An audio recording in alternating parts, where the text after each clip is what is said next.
Hello, I'm Katelyn, and in just a moment, you're going to see myself and my friend Destry have a conversation. Why might you be interested in this? Well, because he and I have fairly different outlooks on life. At least that's how it would seem at first. We have very different worldviews and perspectives, and yet we have a lot in common. And we are able to discover that the more that we talk with each other. He and I firmly believe that life tends to go better when we have good conversations with people who think differently than we do. And so we thought, hey, why not model that a little bit? So here's simply a conversation that we have had, one of many, just talking about life and our beliefs and our ideas.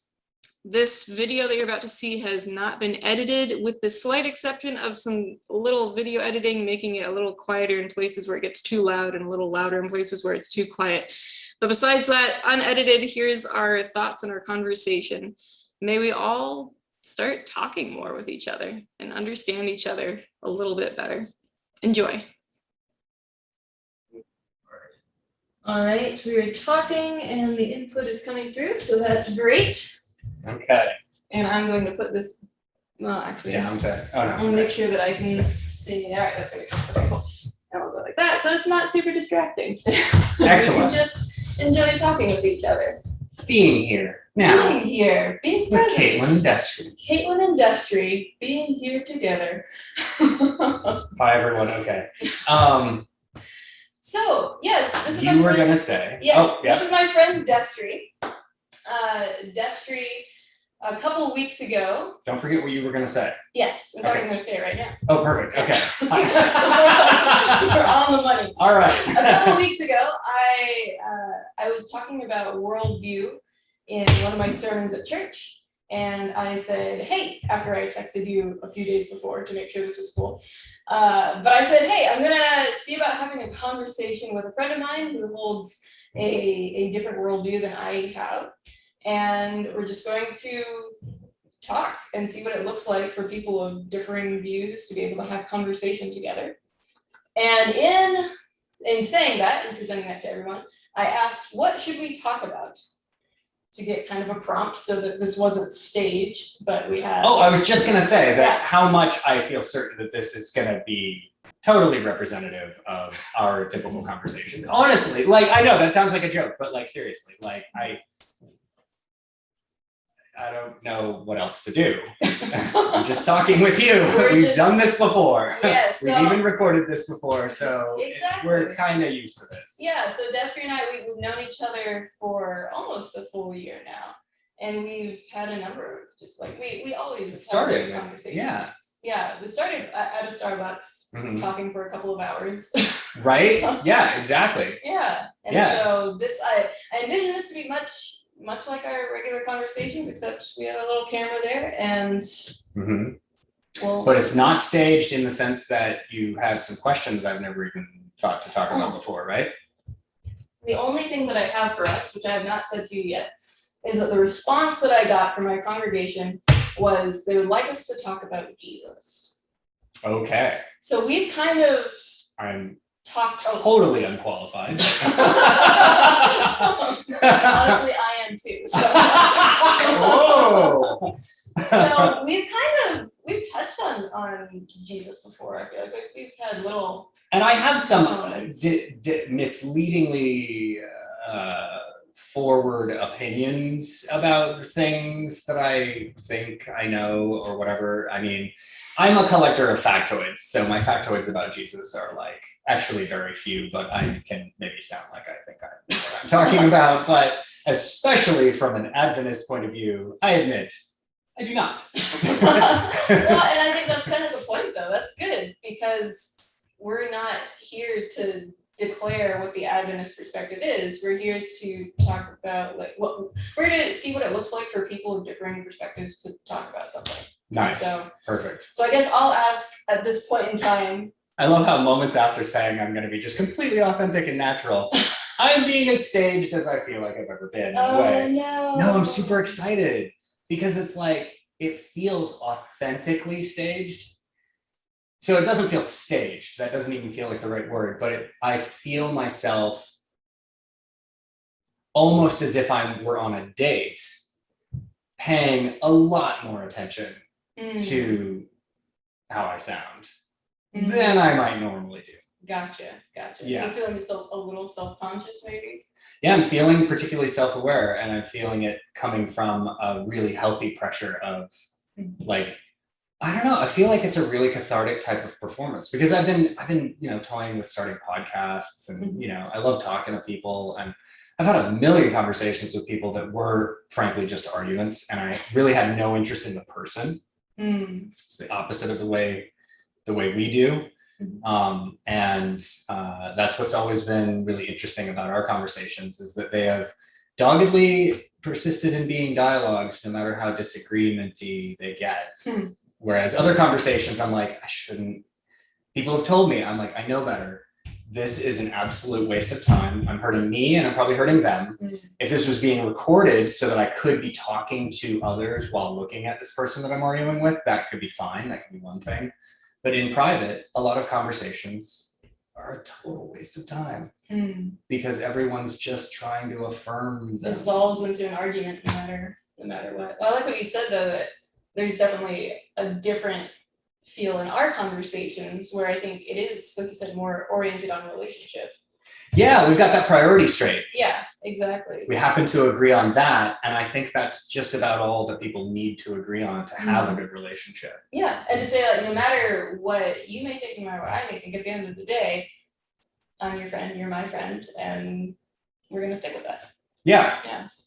It's amazing how tricky it is these days to be like, well, what comes first? And I found way too many times that what came first for me in hindsight was, I hate using such a cliched phrase on myself, but being right, retaining my own sanity, not questioning, not hurting myself intellectually. I think that's what most of us, if we were to be honest with ourselves, we have at least a component of that. Because we wouldn't believe what we believe if we didn't believe it, right? Like if we didn't, you know what I mean? Like, we think that it's right, True. Otherwise we wouldn't believe it, and so it can become threatening for us to engage with other things because, like, no, this is right. And none of us is God, so none of us is like perfectly secure in what we believe. Yeah, and like even, certain, all-knowing. Yeah. So those doubts, I just don't want to open my mind to some people.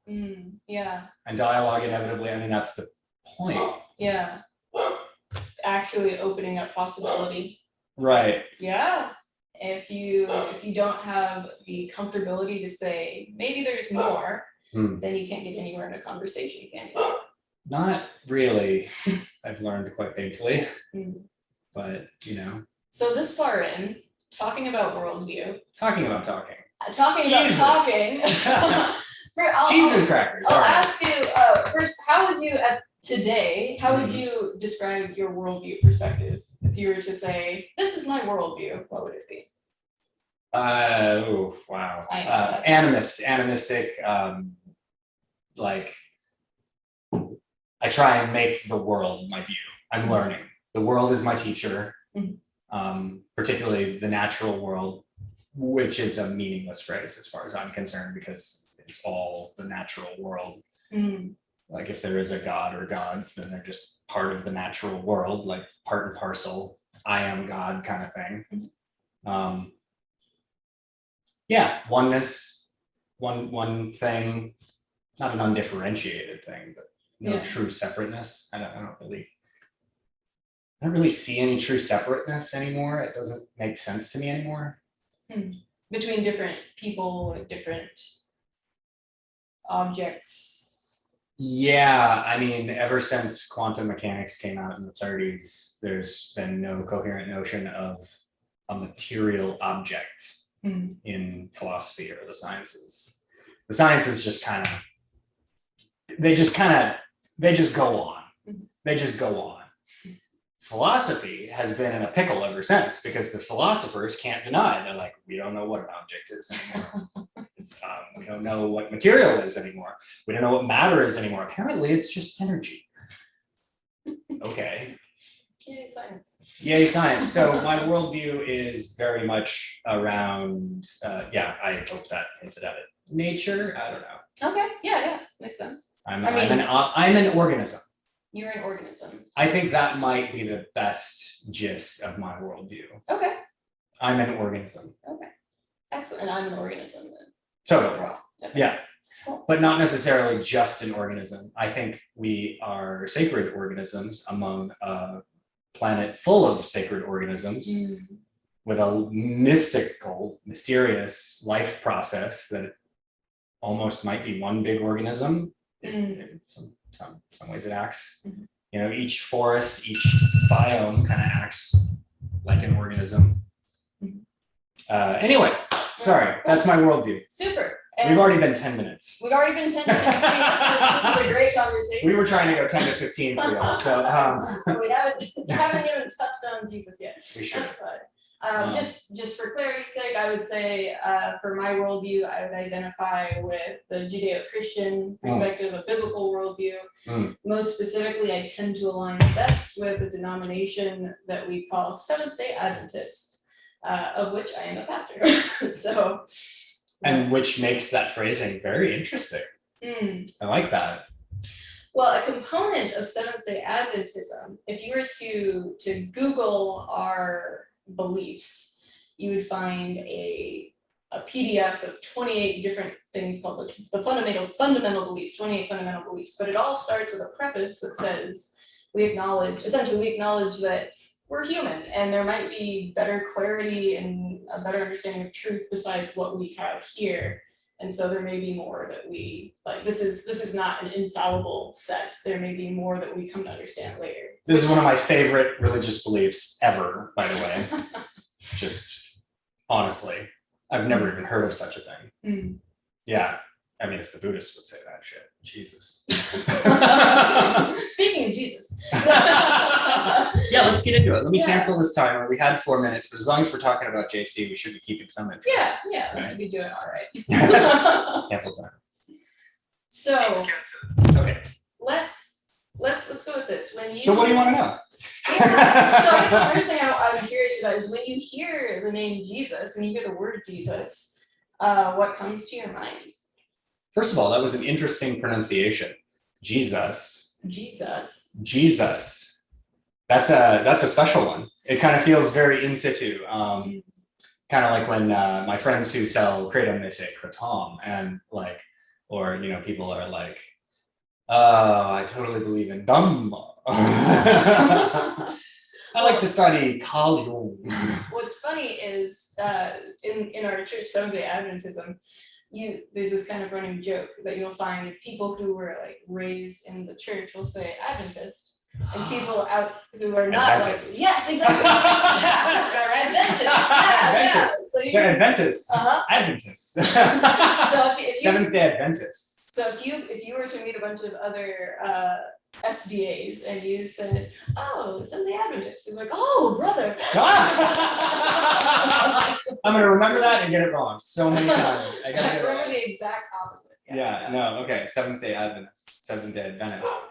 Seventh-day Adventist. Okay. The correct lingo is Adventist. Yes. Okay. Emphasis on the first syllable. Got it. Got to put the right emphasis on the wrong syllable. Exactly. Okay, Waverly. So yeah, Jesus. What should we? What comes to mind? What comes to mind when you hear the name Jesus? What do you think of it? Almost nothing. I think of almost nothing. It's what comes to mind when you think of Noam Chomsky?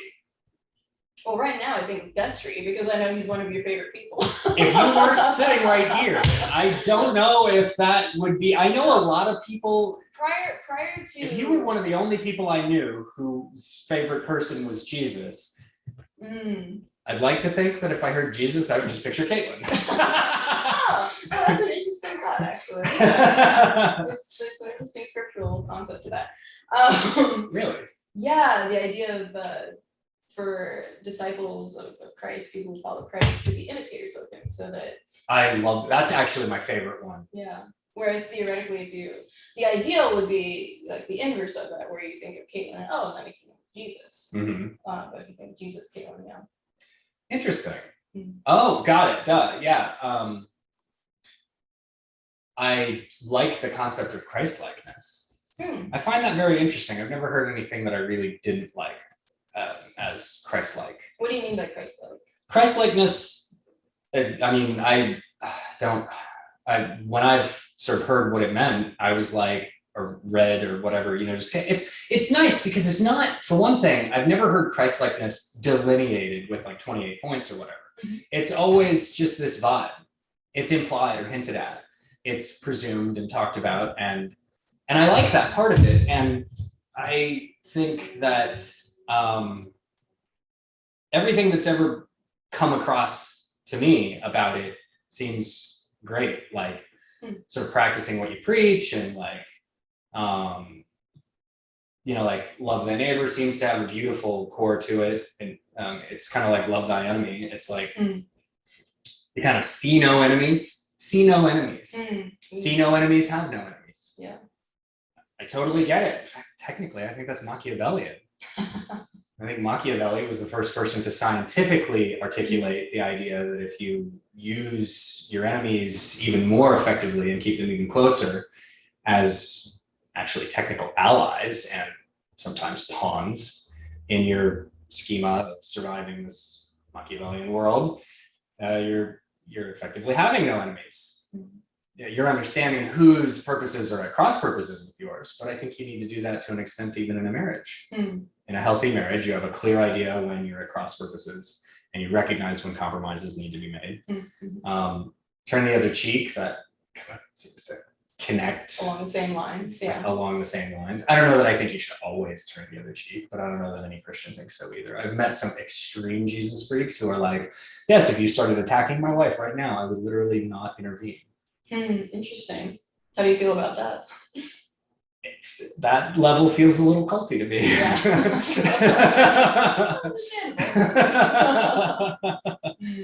Yeah. Okay. So it sounds like when you hear Jesus, it almost makes you think more of the people who follow him, and them being Christ-like, having these particular characteristics. Is that kind of what I'm hearing? Oh, that would be nice. I'd love to see more of it. I see plenty in you, to be honest. Oh, thank you. That's a hope. Yeah. I mean, I hope I'm not your equivalent of a prostitute.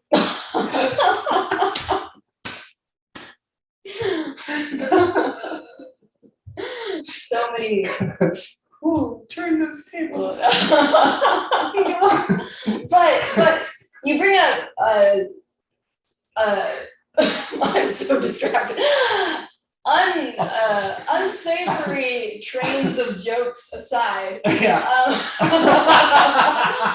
You bring up a fantastic point though, which maybe you didn't mean to bring it up, but what you said resonates with me in the concept of if Jesus ate with people who were not explicitly Christ-like, right? Or at least by society wasn't considered. He didn't need anyone to be Christ-like. Sorry. No, yeah, no. So like if I'm supposed to be Christ-like, that means I should also be around other people who don't necessarily believe the same things I do, or are involved even in unsavory things that the rest of society is uncertain about, or that even Christianity maybe shouldn't need anybody else to be Christ-like. Ooh, what do you mean by that? It's like, do it your damn selves first, please. Thank you. I mean, just I don't mean to get into it, but like with that's what we're here for. You're getting into stuff. One of the things that people I think get rubbed the most the wrong way about is just this unilateral support for any government action.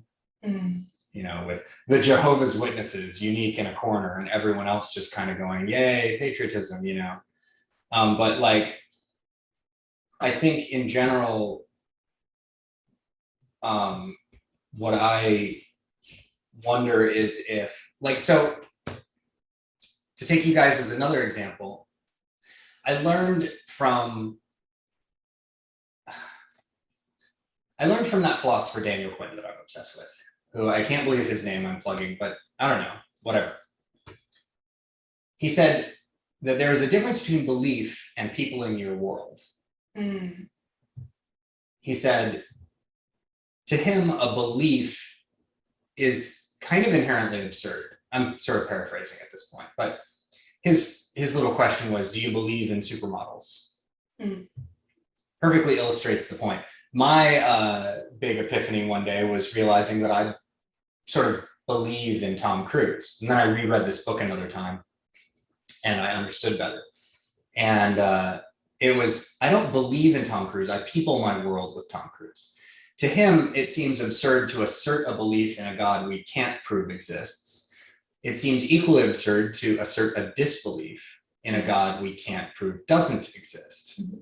To either believe or disbelieve in things that you don't have any physical evidence of or material scientific type evidence. I know I just said material, but whatever. Sure.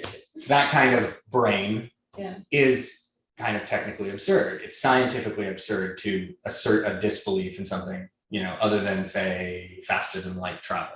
It's very difficult to prove a negative. We have very few ideas of what doesn't happen in the universe. Like scientific community doesn't think that telepathy is possible.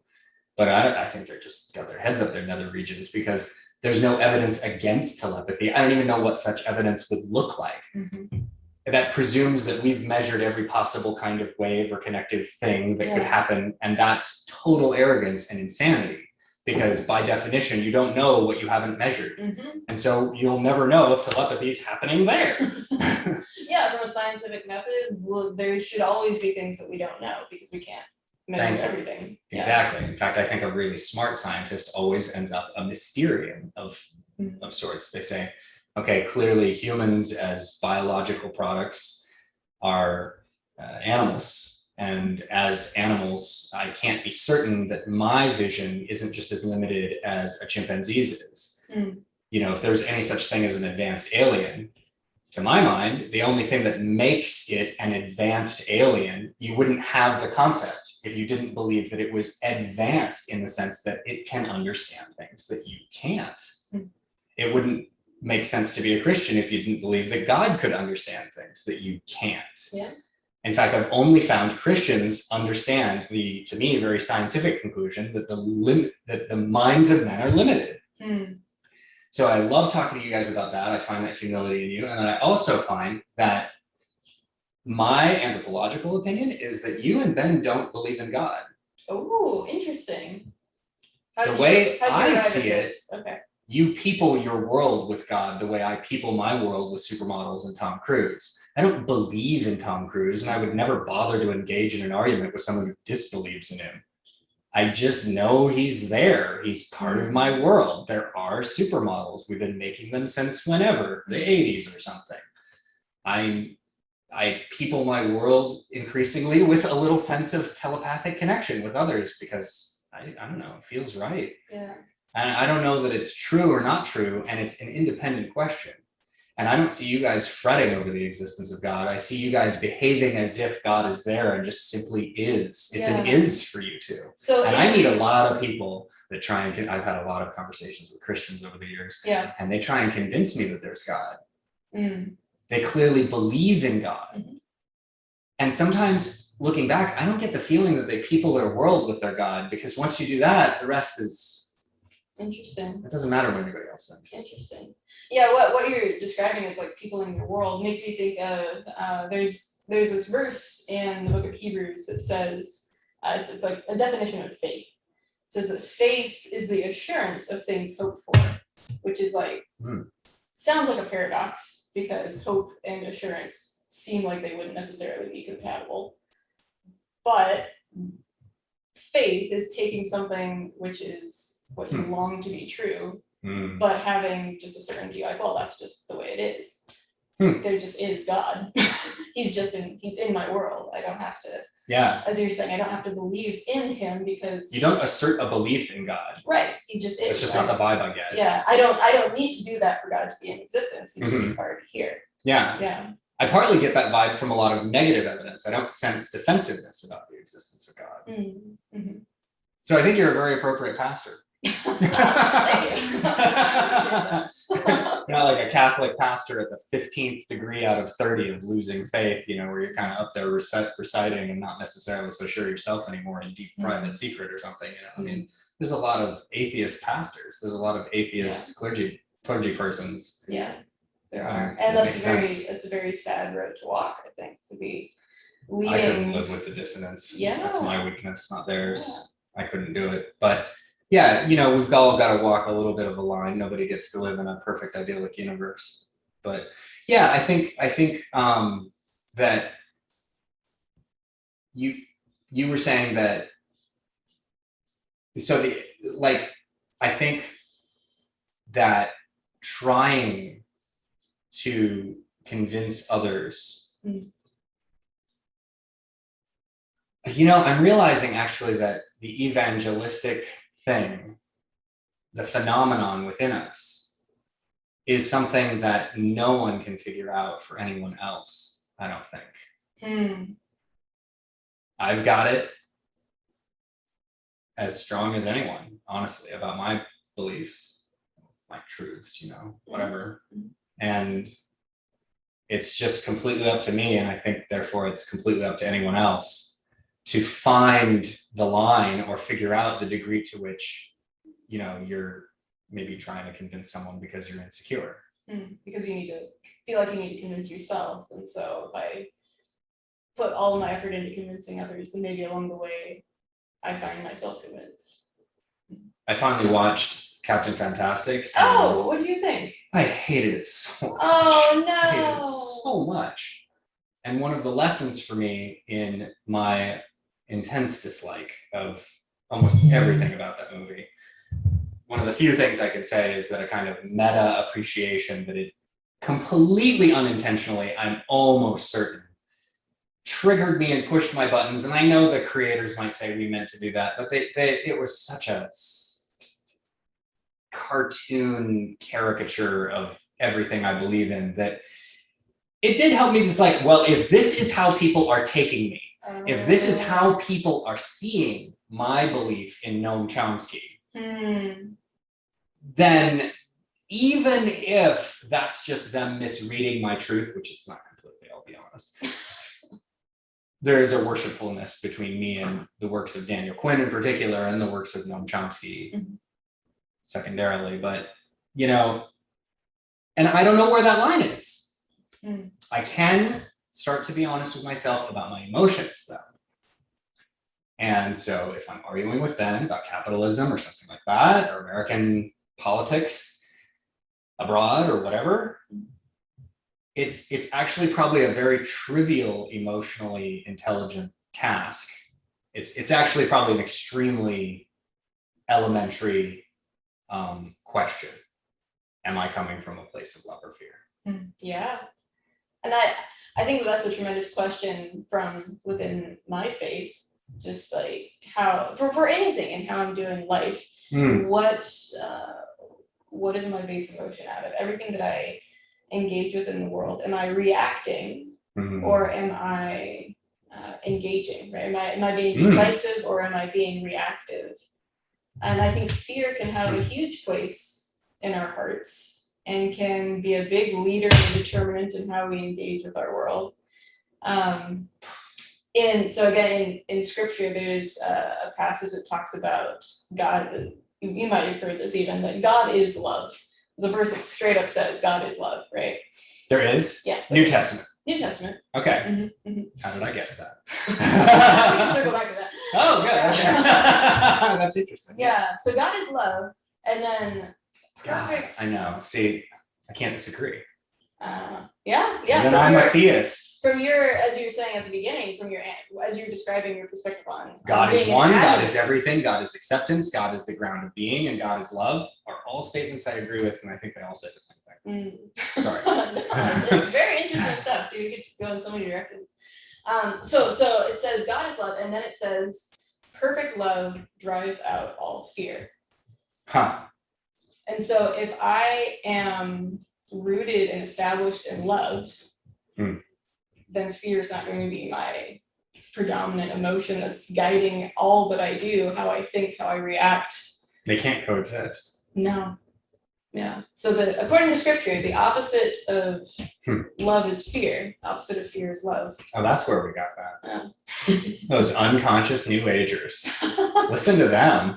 Well, so that's This is core New Age theology. Yeah, it is. It's like dogma at this point. And I would say that it is because there is that element of truth, which I, from my perspective, would say is grounded in God, is grounded in scripture, from what I see is a biblical basis.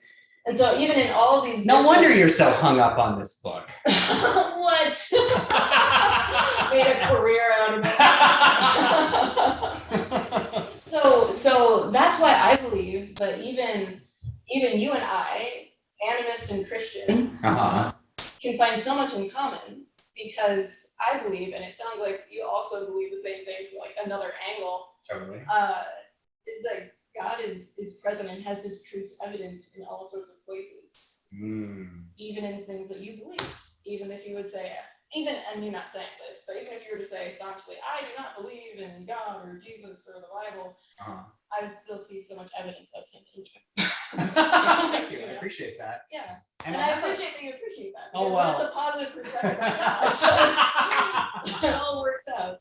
Now, I would say some Christians would disagree with what I just said, but I also think that that's based out of a fear perspective, saying that unless I know that everything is 100% sanctioned by Pope Francis or Ted Wilson or whoever, Ted Wilson is like the highest in the general conference for Adventism. Okay. Unless it's specifically sanctioned by X, Y, and Z, then it's 100% evil. It's either 100% good or it's 100% like truth or not truth, right? But I think that God, we even see in scripture that he moves in ways that we don't always expect him to, and he shows up in places that we don't always expect him to, because guess what? He's kind of everywhere.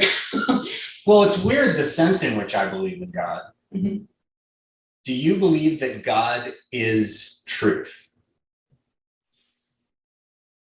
Yes. Would you say that it's truth is God? I would say God is truth. I would also say, so I'd say God is truth. I also say God is love. I would not necessarily say that truth is God or love is God. Because he's so much more. Yeah. Okay, he's infinite. Essentially. Unimaginably. And it's also the perspective with which we actually place I on like it. that. I can't like that. Okay. Man, we were trying to find a way we differ, and we found something that we agreed on. Man. Oh man, I know we're supposed to wrap up, but I know. I just got to. Please. Yeah. Well, I just had an epiphany. Okay. Yeah. So I mean, your job is to speak into people's lives, and you just spoke into mine, and I want to share that because I'm hamming it up a little. It is true though. Yeah. We were like, all right, and so then you're gonna have a revelation. We're gonna act like we're done, and then we're gonna go. Minute 18. Oh. Okay. So, no, it's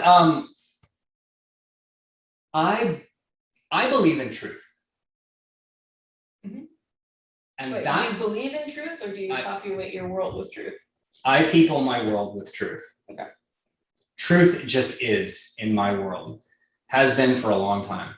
I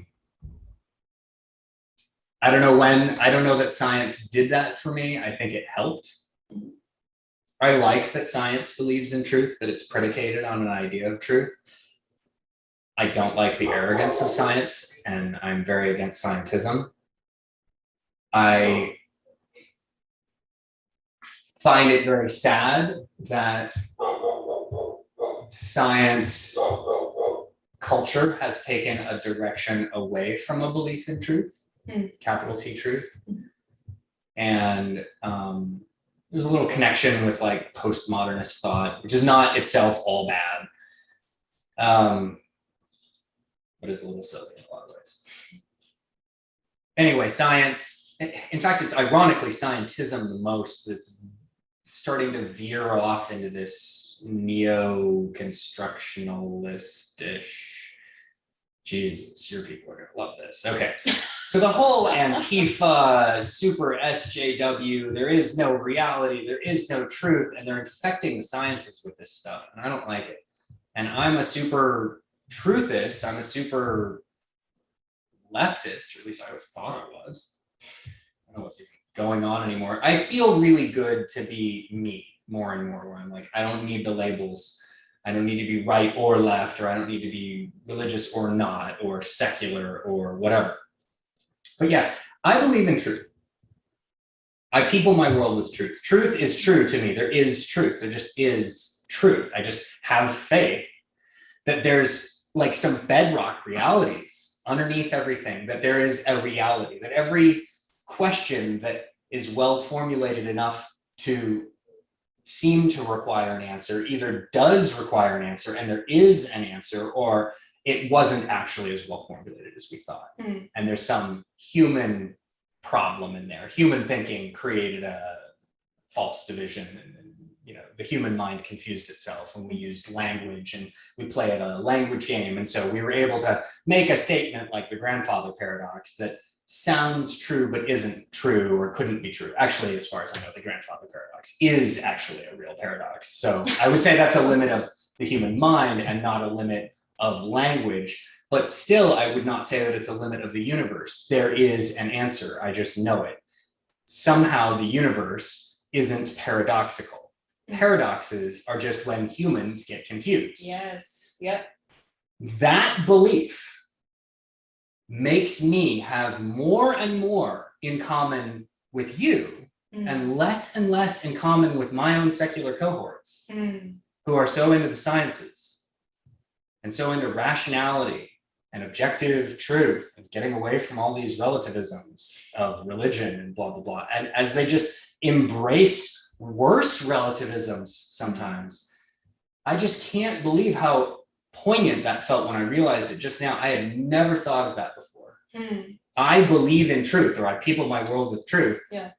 And it's one of the biggest sources of disagreement I have with almost everyone I debate with. All my best friends, it's just this. Honestly, I don't care if you call it God. If you believe that whatever's true, if mathematics is just true, it's just somehow, it's just part of the universe. It's not just a human discovery, it's a truth. Yeah. And there's actually some evidence. There was a mathematician, Marvin Minsky, and his team were able to demonstrate pretty conclusively that arithmetical operations are not just a human discovery, they're also a truth. They're something that any alien would share. They would do arithmetic the same way we It's do. an absolute. Yeah. It's a kind of absolute, just like if they weigh a hydrogen atom, it weighs the same as when we weigh a hydrogen atom. As far as we know, hydrogen atoms weigh about the same everywhere, exactly the same everywhere in the universe, or a proton, that's better, or an electron. Electrons don't vary, they're weird. Some people think there's only one of them because they're so invariant.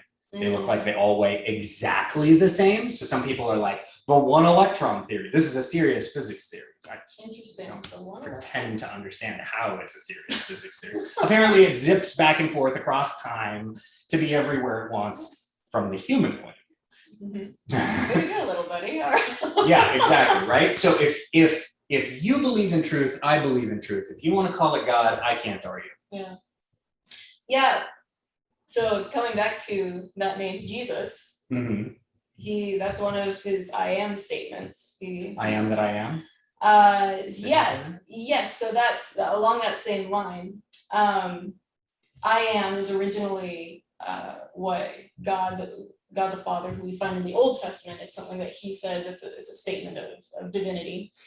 Jesus uses I am statements, and it really messes up like the religious leaders at the time, because they're like, you're not God, and it's a whole thing.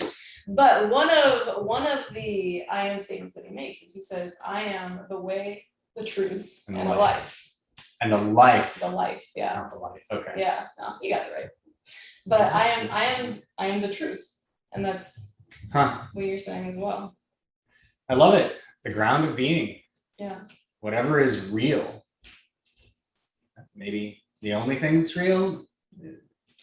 I don't think the Seventh-day Adventist conception of Jesus is the only thing that's real. And that goes into what we were saying of human fallibility. As a Bible believer, I believe that I have maybe a somewhat decent view of who God is based on what I see in scripture, based like who Jesus is. But also I recognize that I got a little something to work with here, but God is way bigger than I can comprehend. And so I call it reality, but I completely agree. Yeah. I just completely agree. And I'm so so sick of fellow secularists being just in denial. That's scientism. That's the worst part of scientism to me. And so that's why at the beginning, when I'm not sure if you caught it, but I mentioned that for my worldview, that I'm most aligned with. I did. Remember, I commented on it. Because I was like, that's a hell of a thing for a pastor to say. Yes. Most people would say, they would put their identity bucket in the bucket and they would say, I am a Seventh-day Adventist. You said, I am me and I have my worldview and it most well aligns. Because my allegiance is ultimately to God and not to a religion. And as I look around, as I look at other religious organizations and religious thoughts, from what I see, what I understand when I look at life around me and when I look at the word before me, and what I see with Seventh-day Adventism seems to be the most truth that I've encountered. And so because of that, I'll say I'm most aligned to Seventh-day Adventists, because I don't think Seventh-day Adventism is the truth. I think God is the truth. And so we're just following after him. You heretic, you. Yeah, it's true. It's true.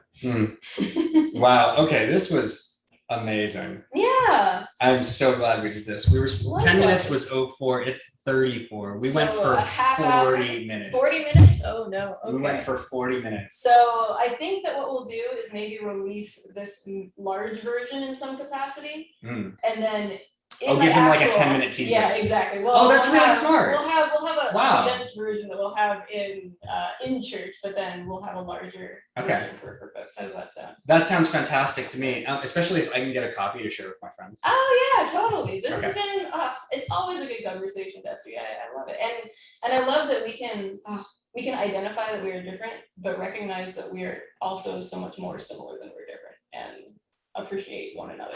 Exactly. Why do I need to let my way of conceiving of that get in the way just because you might put different words to that same thing? Yeah. Like, cast in God's image, evolved from the primordial goo. Who cares? And here's the thing: if we're both coming from the angle of we're trying to understand truth better, and as truth is, as I see it, as it seems to be revealed to me, and as you look at truth as it seems to be revealed to you, whatever that may be, I believe that it's this entity called God. You believe that it's a larger existence and being that we're all a part of, or approximately. I'm putting words in your mouth, and I hope. No, I guess I don't have any better ones. Honestly, I'm borrowing the spiritual woo of people's words because I don't have my own. But if we're both engaging with that same truth, then I think we're both going to be all the better for it, whatever that may end up looking like. Right? We're engaging with the truth. That's the thing. We agree that a middle point could even exist for us to meet in. And a lot of people, I think honestly, a lot of people don't anymore. They literally have a problem with that right there. They're like, there's no middle point to meet at. Yeah. Well, and I think, and that just, I don't know. I'm probably misunderstanding. Oh, well, and I think different people will identify, like you use that word capital T truth versus lowercase t. I was thinking it. I'm not sure if I said it. No, I think good job. Okay. But I think that that's a component too, because two people can look at the same thing and one might identify it and say this is a capital T, and one might say this is a lowercase t. I hadn't thought of that. That's interesting. And even in this conversation, I can think of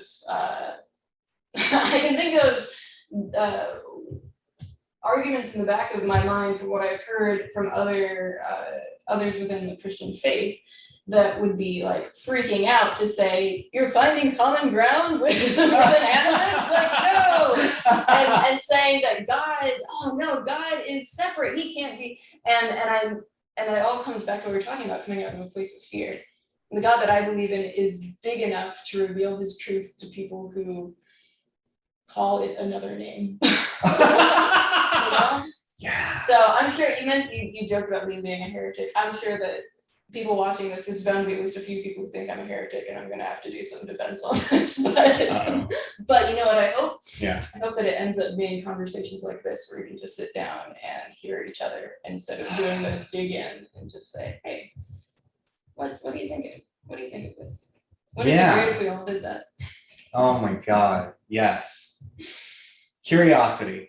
I love it. Stay curious. Stay curious, my friends. Yeah. That's nice and stage. Thank you so much, Destry. I love you. I love Caitlin, this I love you conversation. too. Thank you. Yeah. Yeah, this is great. Come here. And with a hug. And with a hug. That was like a thing. Yeah. All right. Yay.